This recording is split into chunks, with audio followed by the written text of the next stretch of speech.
Je sélectionne le rectangle, le carré qui contient le texte. Je vais faire du copier-coller éventuellement de Wikipédia ici. Je vais aller sur Wikipédia prendre rapidement du vrai texte. Voilà. Je sélectionne. Pour vous montrer qu'on peut, au départ de n'importe quel texte externe, en réalité, aller copier-coller. Donc je vais reprendre l'outil texte normal, me placer là-dedans, faire un CTRL A sur le PC, commande A sur le Mac, qui correspond à sélection, tout sélectionner, menu sélection en haut de l'écran, tout sélectionner. Touche suppression, voilà. Le curseur clignote en haut à gauche du bloc, je colle, CTRL V, et voilà. Et alors, il y a plein de choses qui peuvent être dites ici, notamment le fait qu'on a quand même de la césure. Ça, je vais quand même en parler, même si j'essaye de simplifier ici, mais la césure, les coupures de mots comme ça, c'est inacceptable. Donc, par la palette paragraphe, menu fenêtre texte paragraphe, je vais aller sélectionner tout.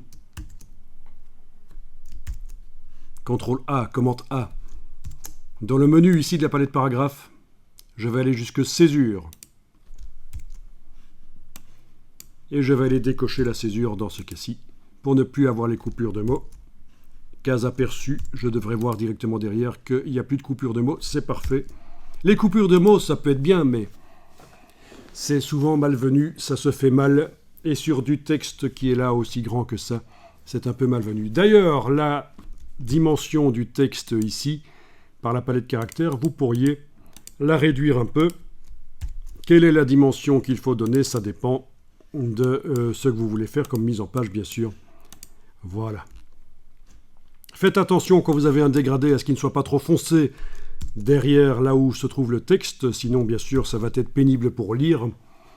Il faut tester, il faut sortir sur l'imprimante et voir si c'est lisible. Et si c'est pas lisible, vous allez ouvrir les fichiers des dégradés et vous éclaircissez la partie droite ici du dégradé. Bien, je vais repositionner comme ça, voilà.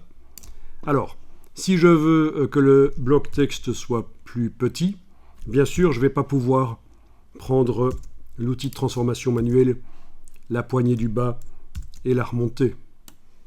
Parce que dans ce cas-là, j'écrase le texte, c'est tout à fait inacceptable. Je fais un CTRL-Z, commande Z, j'annule, édition annulée. Je vais devoir en fait prendre la flèche blanche. Et franchement, par rapport au logiciel mise en page InDesign, Illustrator est un peu bancal parfois, et c'est parfois des techniques un peu bizarres. Donc avec la flèche blanche, je prends le segment du bas, et en ayant la touche Shift enfoncée pour que le déplacement se fasse parfaitement à la verticale, je vais remonter. Là, comme ça, voilà.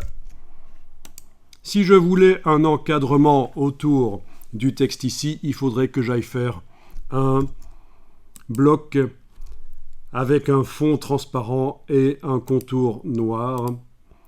Et je pourrais, dans ce cas-là, faire un encadrement de ce genre-là.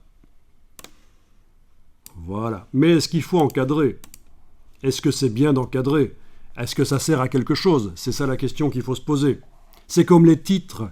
Les titres, vous avez peut-être eu envie de les souligner, peut-être avec ceci. Touche majuscule. Mais il ne faut pas faire ça, c'est des choses qui ne se font plus, des titres soulignés. Donc il faut essayer de rester sobre dans sa mise en page. Et là, je vais donc sélectionner ce rectangle que j'ai fait, je le supprime. Et également les deux lignes, là, je supprime. Il faut rester sobre. Alors, est-ce que au niveau du titre ici, est-ce que on ne jouerait pas un peu sur l'interlignage quand même? L'interlignage ici est entre parenthèses, vous voyez. Enfin, ça ne se voit pas vraiment parce qu'il est complexe. Il est entre parenthèses et ça indique que c'est Illustrator qui a choisi l'interlignage pour vous. En fait, il a fait 120%, l'espacement entre les lignes, c'est 120% de la hauteur des caractères. Donc, ici, 52,17%, dans mon cas, c'est 120% de 43,48. Peu importe, vous pouvez modifier ça. Dès que vous modifiez,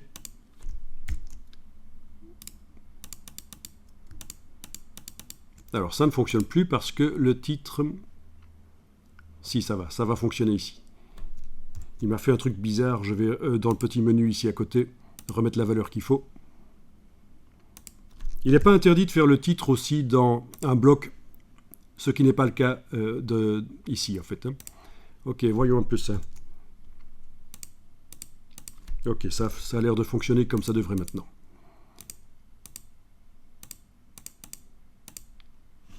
Voilà.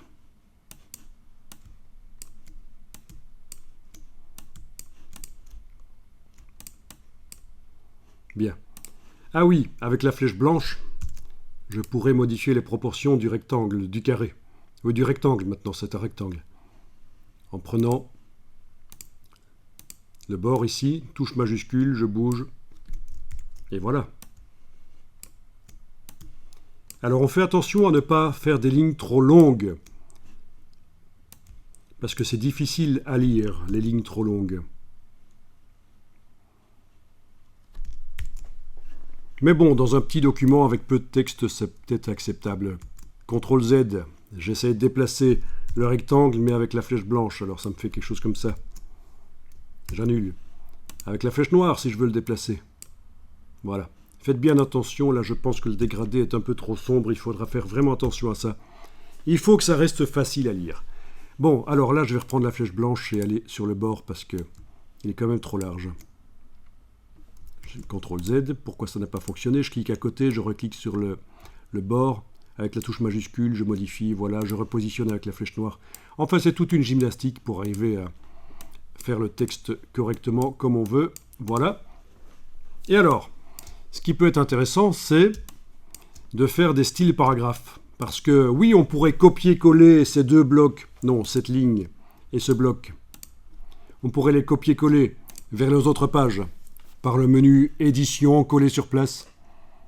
Mais si on veut modifier d'un coup l'aspect du titre, le style la police de caractères utilisée, la couleur du titre, la dimension des caractères dans le paragraphe en bas, dans les paragraphes en bas, on a intérêt à avoir fait un style des styles de paragraphes. Et c'est ce qu'on va faire maintenant.